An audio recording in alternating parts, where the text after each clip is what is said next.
So here we have the Gens again. I just wanted to show the difference.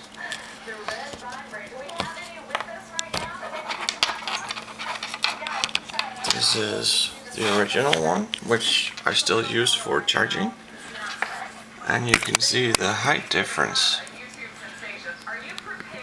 It's less than half height, and you could even go down a little further too. I just took a little file to it, and I filed it a bit here on the top and made it nice and round and nice to touch. I probably should have put a little heat shrink on here and on the other one, but honestly it doesn't really matter because there's no way these two ever are gonna touch each other.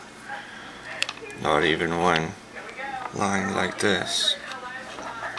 And so I have the original wire harness with the balance plug on it, and then I just have this for when going out to drive. All done. Easy little job.